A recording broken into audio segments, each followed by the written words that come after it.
மெருகுத்தமிழர்கள் அது நம்மளுடைய நினைவுநாளில் தமிழகம் எங்கும் ஏறத்தாழ 40க்கும் மேற்பட்ட இடங்களில் ஒரு ஆர்ப்பாட்டம் செய்து வகைப்படுத்துதல் கடந்த ஆகஸ்ட் 1ஆம் தேதி நீதிமன்றம் அளித்த தீர்ப்பின் அடிப்படையில் தமிழக அரசு உள்ளிடஒதுக்கீட்டை 18 விழுக்காடு இடஒதுக்கீட்டை வகைப்படுத்தி அதை மீண்டும் மற்றவர்களுக்கெல்லாம் வழங்க வேண்டும். வாய்ப்பு கிடைக்காத பின்தங்கிய பட்டியல் சாதியை சேர்ந்தவர்களுக்கு வழங்க வேண்டும் என்கிற ஒரு தீர்ப்பை வழங்கியிருக்கிறது. அந்த தீர்ப்பை நடைமுறைப்படுத்த வேண்டும் என்று அந்த கோரிக்கையை வைத்து தமிழகத்திலும் ஆர்ப்பாட்டம் நடைபெற்றது. இதுவரைக்கும் இங்கே சாதிவாரி கணக்கெடுப்பு என்பது வேறு, மக்கள் தொகை கணக்கெடுப்பு என்பது வேறு. நாம் சாதிவாரி கணக்கெடுப்பு என்பது இந்த தமிழக அரசை எடுக்கணும். சென்சஸ் அப்படின்னு சொல்லக்கூடிய மக்கள் தொகை கணக்கெடுப்பு தான் ஒன்றிய அரசு எடுக்க வேண்டும். ஒன்றிய அரசு அடுத்த ஆண்டு எடுப்பதாக அறிவித்திருக்கிறது. ஆனால் அதற்கு காத்திருக்காமல் தமிழக அரசு சாதிவாரி கணக்கெடுப்பை எப்படி தெலுங்கானா, ஆந்திரா, ஹரியானா போன்ற அதே போல கர்நாடகா போன்ற மாநிலங்களில் சாதிவாரி பொருளாதார கணக்கெடுப்பை எடுத்தார்களோ அந்த கணக்கெடுப்பை எடுத்து அதன் அடிப்படையில் இதை கேட்டகரைசேஷன் அதை வகைப்படுத்தணும்.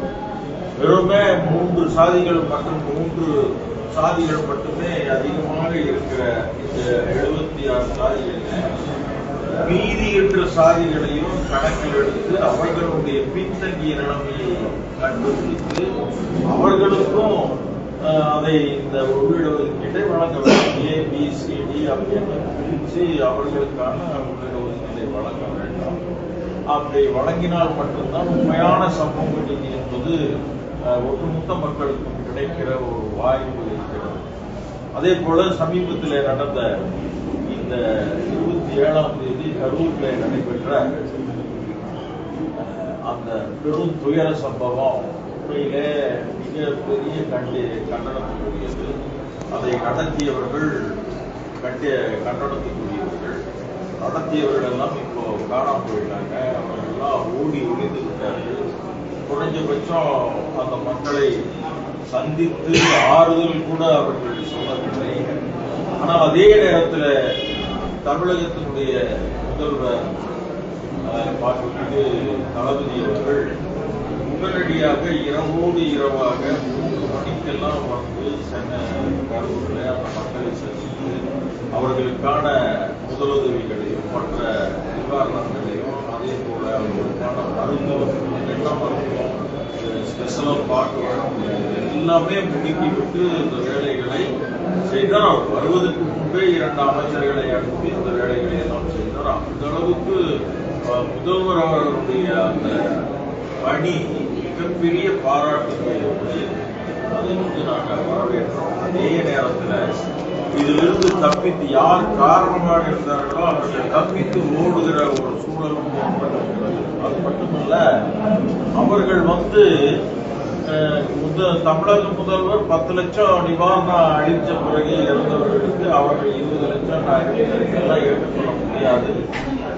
தமிழக அரசு அளித்த அந்த உதவியும் அதே போல அந்த மருத்துவ செலவுகளும் இதற்கான அத்தனை செலவுகளும் நடிகர் விஜயிடம் பறிக்க வேண்டும். அவரிடம் வாங்குவது மட்டுமல்ல, ஒவ்வொரு பாதிக்கப்பட்ட குடும்பத்துக்கும் 1 கோடி ரூபாய் விஜய் தான் தரணும். ஒவ்வொரு குடும்பத்துக்கும் வீடும் அவர் தான் கட்டி தரணும். இதெல்லாமே அரசு செய்யணும். அது மட்டுமல்ல, உச்ச நீதிமன்றமும் உயர் நீதிமன்றமும் கண்டனம் தெரிவித்திருக்கிறது. அந்த கண்டனத்தின் அடிப்படையில நம்பர் 1 அக்யூஸ்டா விஜயை சேர்த்து அவரை கைது செய்ய இந்த அரசு தயங்கக்கூடாது.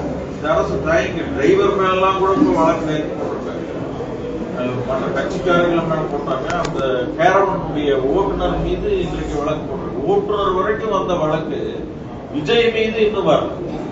ஆக அதை மக்கள் இன்றைக்கு எதிர்பார்த்து கொண்டிருக்கிறார்கள். அவர் மீது வழக்கு போட்டு கைது செய்ய வேண்டிய ஒரு அவசியம் இருக்கிறது. அதை உடனடியாக அவர்கள் செய்ய வேண்டும் என்று ஆதிக்க பிரச்சாரத்திற்காக கேட்டுக்கொண்டார். அரசையும் நீதிபதியுமே வந்து இப்ப விமர்சிக்கிறாங்க தாவேகா தொண்டர்கள். மூத்த அரசியல் நீங்க எப்படி பாக்குறீங்க?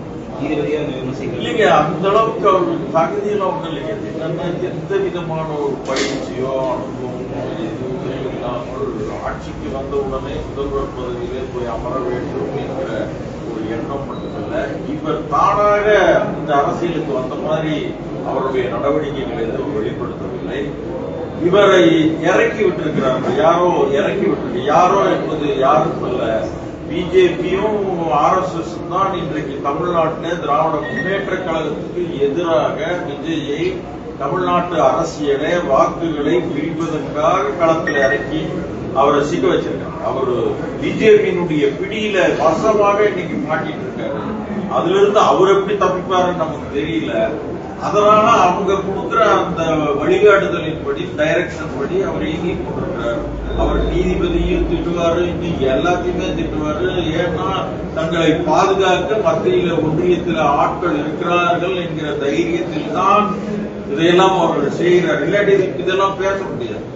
நேரடியா வருத்தம் கூட தெரிவிக்காத விஜய், நேரடியாக வராத விஜய் அவர் சொல்கிறார், தைரியம் இருந்தா நான் வீட்டில் தான் இருக்கிறேன், என்னை வந்து கைது செய்யுங்க அப்படின்னு ஒரு ஆணவத்தோடு பேசுகிறார். மயக்க நிலையில 3 நாள் தூங்கி எழுந்திரிச்சு வந்து வீடியோட பதிவு பண்றாரு. எழுதி கொடுத்தது படிக்கிறேன்.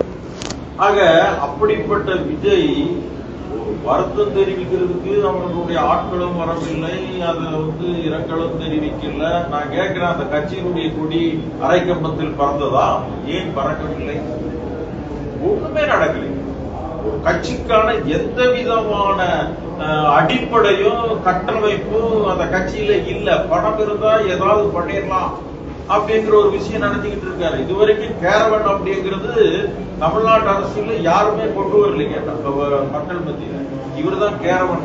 அவருடைய நடிப்பு துறையில இருக்கிற கேரவனை இங்க கொண்டு வர்றாரு. மற்றவர்கள் எல்லாம் வேன்ல வந்திருக்கிறாங்க. ஒரு சின்ன சின்ன பஸ்கள் வருவாங்க, கொஞ்சம் பெரிய வேன்கள் வருவாங்க. கேரவனை கொண்டு வந்து நிறுத்திட்டு லைட் ஆஃப் பண்ணிட்டு இருக்கிற ஒரே வேலையை விஜய் மட்டும்தான் இன்னைக்கு செய்திருக்கிறார்.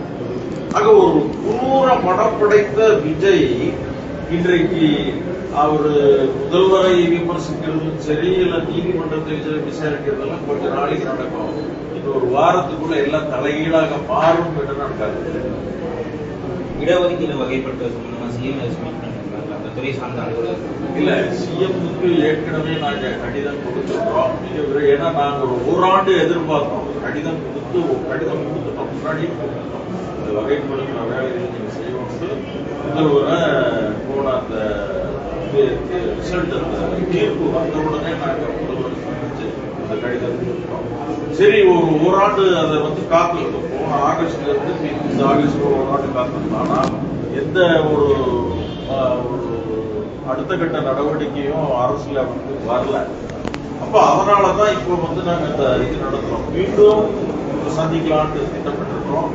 அவரை போய் சந்திச்சு நீங்க வகைப்படுத்தணும், அதை வந்து தமிழ்நாட்டில் கொண்டு வரணும், அதுதான் சமூக நீதி அப்படின்னு மீண்டும் நேரில் சந்திச்சு பேச